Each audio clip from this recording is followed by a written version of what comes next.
Hello folks, it's me, DeMontropolis, and today I'm looking at Super Contra for the arcade.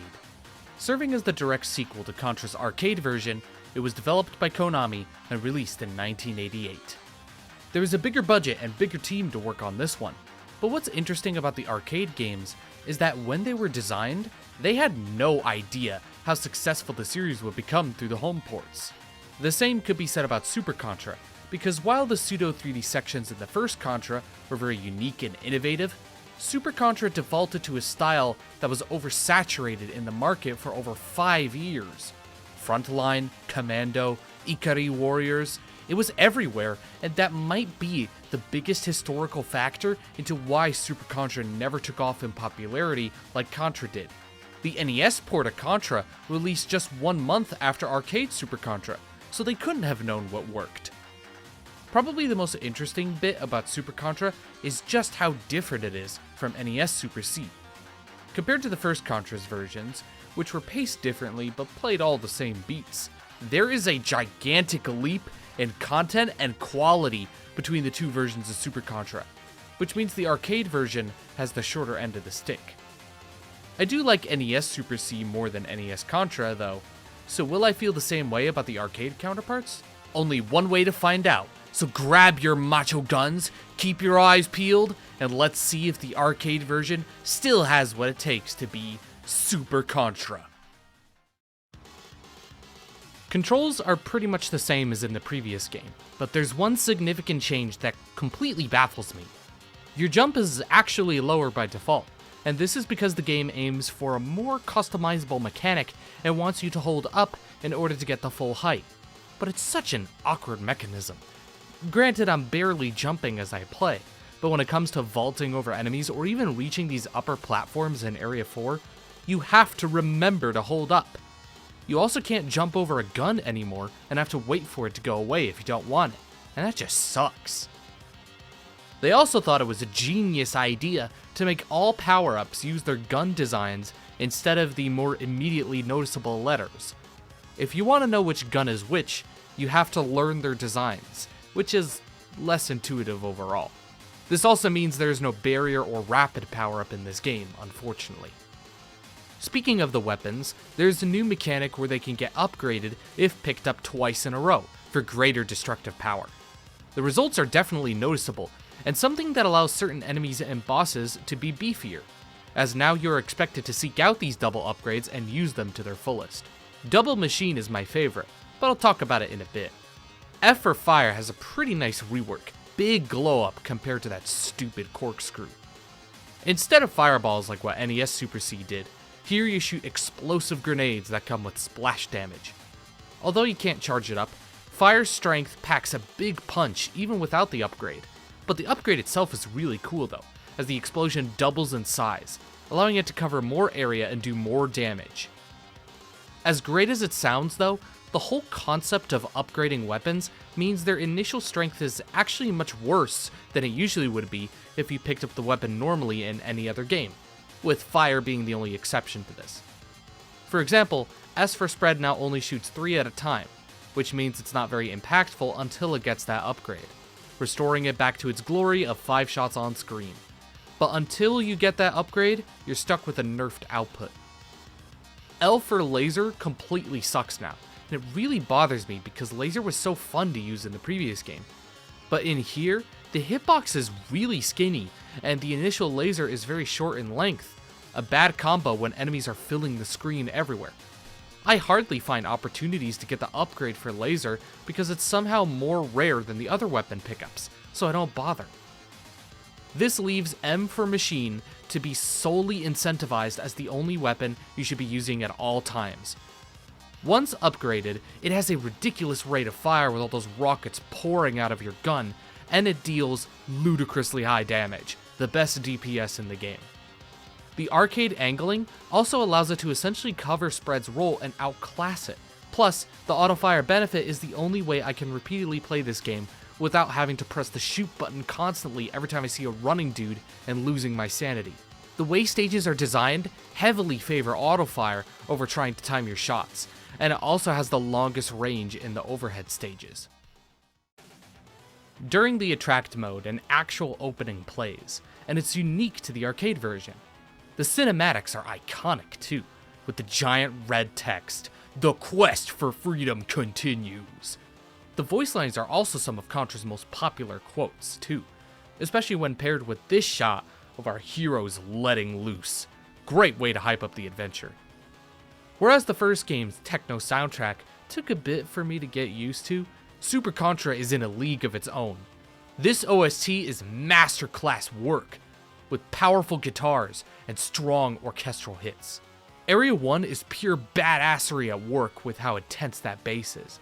Area 3 has these monkey vocals hyping up the atmosphere, and Area 5 sounds really cool with the droning chords, even working as a final boss theme. In general, the songs are dynamic to match each setting and boss fight. And even the unused tracks, those are so good. M3 got reused for the NES port's Mountain stage, and M1 is one of the best songs in the whole series. I love it so much, and I wish it got remixed in a future game. Seriously, you gotta listen to this.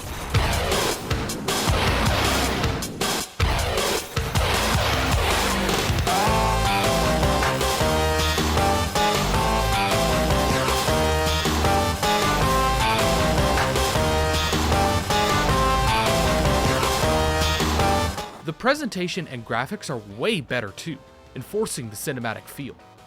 There's extra stuff in the stages to look at, like the scaffolding in Area 2 or the veiny growths in Area 4. There's a few new extra details that I like a lot too. Enemy deaths are so vivid, with their skin turning alien pink and their torsos being split in half. When you die, you technically don't, because your character just gets back up on his feet. You still lose your weapon, but it's more motivating and almost comedic to see our macho heroes just shrug off a random hit. Although there are only 5 levels, they are generally longer and deliver more obstacles at a time, which is a nice relief compared to how short and undercooked the first game stages were.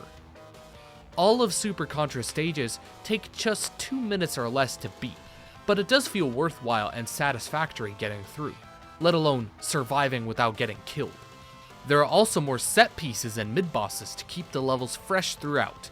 Most of these are unique to the arcade version and make the game feel a bit more dynamic than the NES version. This is also where the series started to lean into the ideology of prioritizing variety in the stage design, running into new obstacles and setups every few seconds. There's even a boss unique to this version called the Metal Alien. Although he has a very rough pattern, he's got a cool design that would see reprised in future games like Contra 3 and Operation Galuga. However, if you thought the Running Dude Marathon in NES Super C was overbearing, you are not ready for how crass this game is with it. Not only are there very high spawn rates for this type, but there are also sections that just dump 5 to 10 running dudes from every angle. It's ridiculous how spammy this game is with its enemies, and every stage is guilty of this approach in one way or another. Although the levels are longer, there's no sense of platforming or verticality to them, hence why you are barely jumping in the game. No options or flexibility to your navigation through the stages either. The side-scrolling stages usually offer only one path and just that path. And while some part of this still remains in NES Super C, the enemy combat there was better balanced to round it out, along with all the new platforming sections. The difficulty is also relentless, but to a point where it's very easy to get frustrated. If you don't play specifically to how the stages want you to play, the game will eat you alive. Enemy speeds, enemy positioning, enemy attacks, it all compounds together to make something very overly strict and obnoxious. This is a 10-minute game, and it took me over 4 hours to get all the footage I wanted. You also only get 2 lives through points. The game actually put a cap on how many lives you could get from points, usually meaning you'll hold no more than 5. Even when the final boss is beaten and you get 10 million points from it, as if 1 million wasn't enough, it does nothing for you, and that's so weird. The vertical screen isn't really helping things either. The action still feels cramped, and there's even a few areas where there's no feasible way to move forward other than inch one step at a time and kill certain enemies instantly because I just don't have enough room to fight normally. Once again, the arcade experience fails to make good use of this vertical display. The game still has 2-player experience, and that helps make things easier with more screen coverage. There's even a new tweak that allows players to pick up right after a continue. Sounds like a no-brainer, but that wasn't in the first game. The camera is also better balanced with scrolling alongside the character. Now let's go into specifics about the stage design, because this game does a lot of really cool stuff and some really terrible stuff. Area 1 plays similarly to the NES version, and although the enemy placements aren't as well designed, there are many unique segments before and after the helicopter boss. There's a quarters camp that endlessly spawns running dudes, but in this game, you can blow up a canister that kills every enemy hanging up there and disables the spawner, and it's also the first big explosion you get a taste of. There's a giant wall that rises in the background to send out these moving turrets, and even a big tank is deployed against you, none of which were in the NES version. Even after the helicopter boss is defeated, there is one last bit of stage to do, an enemy gauntlet protecting the final core of the military base, and it's really fun as a quick rush to the finish.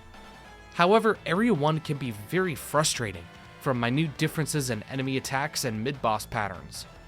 I was convinced for a while that this was the hardest stage in the game because of how many times I reset my run after a stupid death. Running dudes are generally very annoying because the sheer numbers make it very easy for them to pile up and leak through your fire. The wall turrets can immediately hit you with the first shots if you don't jump right with the rising background wall to take them out immediately, and this tank sucks. You want to jump as soon as the pilot aims down so he instead aims at the air, or both projectiles will mix for something undodgeable. Jumping up also slows him down, but only sometimes, and once the pilot dies, the tank keeps going. Pray you dealt enough damage or you'll get run over, and sometimes this is completely unavoidable. Area 2 is pretty important because it's the first iteration of overhead stage design in the series. Ultimately, I do like how they shift the gameplay, and it serves as a way to test your moment-to-moment aiming. While it does feel less reflex-focused and more spammy with its enemies compared to the NES version, there is still merit to the design here, and I'll get into that a little later. There's also hyper shells, a new item exclusive to the overhead stages. By pressing the jump button with one equipped, you can either counter high enemy spam or cripple a boss to critical health. I usually save it for the boss, unless I'm in an emergency. Although dying makes you drop the hyper shell, you can actually use it during your death animation and just before it ends, letting you exact revenge for the grave and clear out the screen. These overhead stages are still very hard ultimately, and I think they surrender uniqueness for excessive difficulty. At the very beginning of the video, I was alluding to this earlier, where it might be the primary factor on why Super Contra generally isn't as popular as the original. War-themed action games were really hot at the time, but the overhead sections in Super Contra have very little distinction from most top-down shooting games. The NES version, in my opinion, has the excuse of better level design where everything just has better pacing going off of what the developers had to work with. But the arcade version created this concept in the first place. Even with the addition of hypershells, these stages feel pretty generic and bland all things considered, and just don't feel like Contra. When drifting away from its core strengths, it could be any top-down game. But this is ultimately what we have to work with, and I think there is some good in the design. Area 2 might be my favorite stage in the game, probably because it feels the most consistent in terms of me getting through safely. It's made hectic with running dudes coming in at many angles, including from behind. The second half gets very fun when they start chasing after you, and I think overall they help give the stage a good flow. The tanks and cannons are really annoying to fight with your base rifle because it has such bad range, but something like Double Machine makes this level much more enjoyable, generally speaking. This boss is weird, because I always nuke it with Hypershell and move on. It moves much faster than in the NES version, but the most bizarre choice is that the electric generators and their energy have no hitbox. They are very loud, but they do nothing, and you can just stand over them. You could say it's an oversight, but with the speed of this tank, it might have been an intentional modification on account of it being so hard for your character to keep up with. There's just not enough room to properly fight it without touching those probes. In my NES review of Super C, I said the jungle stage was my favorite in the game, and that still rings true. But in the arcade realm, we're looking at one of the worst stages to ever exist in a Contra game. I hate this stage, and you can see why immediately with these trees in the foreground. They block your view, and shooting dudes specifically place their guns behind the trees so the shots come out silently and cheap shot you. All the enemy spam in this first area is deliberately set up too, from running dudes jumping behind you to so many shooting dudes in the trees. It feels borderline unplayable without inching every so often and aiming at the trees with each jump to kill the snipers. Or if you've played it so much like me, memorize exactly when these enemies appear. It's horrible. After which comes the water section, which by comparison is much easier but also really boring. There are only running dudes trying to attack you, no projectiles to avoid, so there's no reason to sink down and avoid attacks for a bit. It's very flat with no substance to it. After the mortar cannon, there is an attempt at making a platforming section with overgrown trunks, but it's also a really bland section with nothing remarkable. The second half of the stage feels really unpolished, aesthetically and gameplay wise. There's a jarring change to alien enemies mixed in with human running dudes, and there's 3 sets of one-off enemies, fought one after another, and they never appear again past their introduction. The little spiders are cool though, as an enemy that actually feels designed around the foreground obstruction. But the grounded skulls and peeking alien eggs are lame, often killed before they could do anything. What's interesting about these last enemies is that they have unused sprites of the embryo inside moving independently, which would have been a really cool way to enhance the pattern. You will also notice throughout the stage that the graphic designers did a really bad job. You could see flat lines cutting off the higher trees from the black void in the far background on the left side, but this isn't the case with the right side? What? Did they not think people would notice that? It gets worse when you approach the boss too. The graphics just fall apart, being cut off by so many straight lines, and it looks so bad. I don't think any of the playtesters noticed this, or at least gave enough of a shit to actually report it. This entire stage leads me to believe that Super Contra got rushed in development despite the bigger team and budget.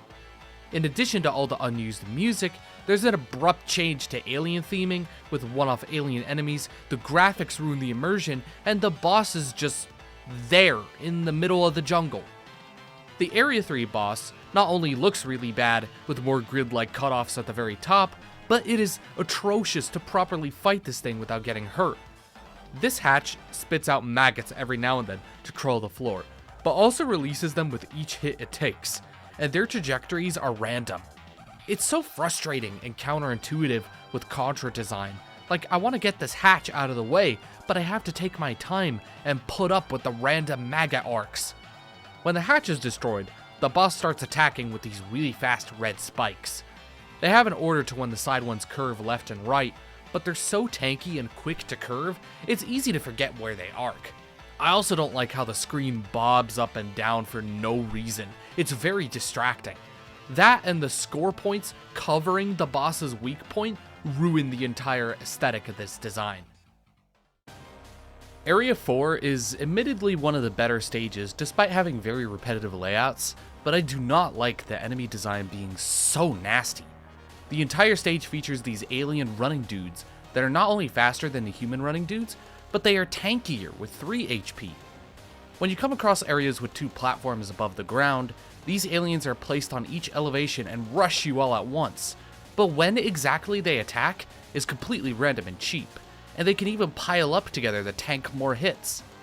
There are also these extremely fast skull brains that bum rush you. If you don't know exactly where they come from, you will die instantly. The last maggot spawner, right underneath the metal alien, sometimes just won't take damage from your attacks, and you're pretty much dead if that happens. So yeah, it's a short stage, but most of the enemies are really frustrating to get past safely. Area 5 is the last stage in the game, and it just so happens to be another overhead stage, which doesn't feel right overall. It's very short, and the enemies are generally less engaging but more cheap than within the NES version. It might even be one of the easier stages overall, because I almost always come here with double machine, and enemies get mowed down very quickly. Gameplay wise, it feels so deflating to end the experience on a relatively lame stage like this. However, Area 5 has a pretty strong atmosphere for what it is, and displays a few unique details. I called these things the fruits of doom before, since they were a different color than the crawly aliens. But in the arcade version, you can clearly tell these are baby alien incubators. The section itself is still very difficult, probably the most random section in the whole game, but mostly manageable with Double Machine. The final gate even has these flayed victims surrounding it, which is really morbid. Shows how formidable and outright inhumane these aliens are. I love that subtle kind of detail. The double combo boss fight at the end is really good in my opinion.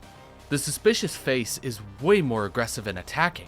It's easy to conceive this as unfair because of how intense it is, but I've grown to really like this kind of relentless stress. Hypershell also knocks down his health just enough for a couple more shots to do him in, and a joyful fanfare plays to celebrate your victory. But it's a fake out, and after dodging that bursting membrane, you fight the true final boss, Emperor Demon Gava, though I like to call him Jagger Freud. He is pretty damn cool looking and could be a serious challenge for your default rifle. The serpents on the side have limited range, but do a good job of protecting Jagger Freud and keeping you away from his weak point. I also like that he has a few other organs that you can puncture to debuff his attacks. The weak point being the alien fetus in his forehead means you have to get really close to his jaw in order to damage it with a rifle. But if you come in with Double Machine, the superior range makes this fight incredibly easy. In fact, beating the game deathless was actually my first time beating the game period thanks to this weapon. I also like the mystery of that alien fetus flying away when you finally kill Jagger Freud. Now, I'm not sure why our heroes walked through that opening the boss was hiding in, because it just leads deeper into the hive. Oh, never mind, they're outside. Odd transition aside, I love this final victory screen. It's such a relief to see after all the stress I had to put up with. Both Bill and Lance represent every kind of triumph and emotion you could feel for beating such a difficult game like this, especially Lance. That was the fight of their lives. Seeing Lance hold up his gun for the chopper is so cathartic to see. I really feel that. So in the end, I have 15 pros and 19 cons. I'm pretty happy with the result. Super Contra on the arcade is a much harder game than the original, but also more fun and enjoyable.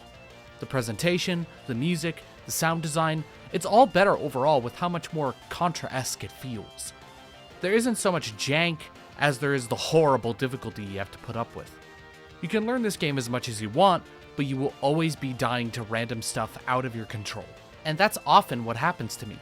Too much randomness and an over-reliance on enemy spam for difficulty is not ideal, especially when the game is designed around just the one strategy of keeping Double Machine for the whole run. Although I mentioned before that the game feels rushed, it's also a more fascinating game to me than the original ever will be. So with that, I'm going to give Super Contra on the arcade a rating of 5 out of 10. Okay. And that's it for the review. If you like what you saw, consider giving a like and subscribe to my channel. Leave a comment if you have something to say. And as per usual, my Discord server DeMontropolis is in the description, so consider joining if you're new to the channel. Now, I'm not sure if I will be able to upload this video before or after December arrives, because that month signals the beginning of my Mega Man mini marathon. I'm covering 4 videos of that series and will do them back to back. Nothing else in between aside from music. Figured it'd be a way to get people excited by having a roadmap to follow. So internalize this list and tell your friends about it, because it's gonna be months worth of just Mega Man content. And with that said, I'll be signing off. Take care, folks.